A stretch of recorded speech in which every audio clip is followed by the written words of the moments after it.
नमस्कार, मी अश्विन बापट। दुपारचे 4 वाजता आपण बघताय टी टाइम न्यूज एबीपी माझावर। बातमी सुरुवातीला मुंबईतल्या झोपडपट्ट्यांवरून आता एक नवाच वाद पेटलाय। मुंबईतल्या सर्व झोपडपट्ट्या गेल्या पाहिजेत आणि झोपडपट्टीवासियांचं पुनर्वसन हे मिठागरांच्या जमिनीवर केलं पाहिजे असं विधान केंद्रीय वाणिज्य मंत्री पियुष गोयल यांनी केलं, ज्यावर आदित्य ठाकरेंनी तीव्र आक्षेप घेतलाय। झोपडपट्टी धारकांचं पुनर्वसन त्याच जागेवर झालं पाहिजे असं ठाम मत आदित्य ठाकरेंनी व्यक्त केलंय।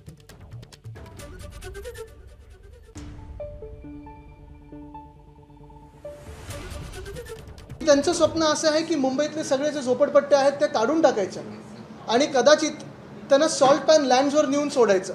मुंबईला कुठेतरी खोटं बोलायचं, भूलथापा मारायच्या आणि एक ही भीतीदायक योजना, ही एकदम भयानक योजना मुंबईत आणणं आणि ही मुंबईत म्हणजे इतर सर्व शहरांमध्ये पण आणणं हे किती धोकादायक आहे तुम्ही विचार करा। जे झोपडपट्टीत राहतात, जे स्लम सोसायटीजमध्ये राहतात, आपल्या सर्वांना माहिती आहे त्यांचे रोजगार हे आजूबाजूलाच असतात। नोकऱ्या असतील, स्थानिक रोजगार असतील, स्थानिक काही उद्योग असतील, ह्या सगळ्यातून त्यांना खेचून बळजबरी घ्यायचं आणि मुंबईचे जे सॉल्ट पॅन लँड्स आहेत, मिठागरं आहेत, तिथे नेऊन सोडायचं।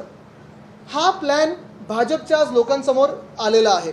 अनेक वेळा भाजपकडून वचनं या जनतेला आणि देशाच्या नागरिकांना दिली होती की 2022 पर्यंत सगळ्यांना आम्ही घरं देऊ, ते वचन पूर्ण झालेलं नाहीये।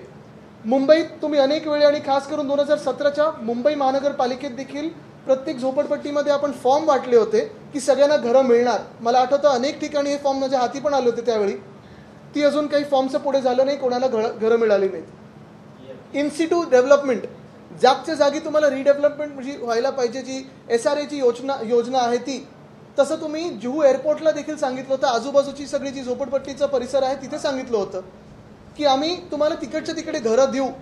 आज 6 की 7 वर्ष झाली आहे, पण केंद्र सरकारने मान्यता काय त्यांना रिजेक्ट करून सांगितलं आहे की आम्ही तिथे घरं देऊ शकत नाही। एबीपी माझा, उघडा डोळे बघा नीट।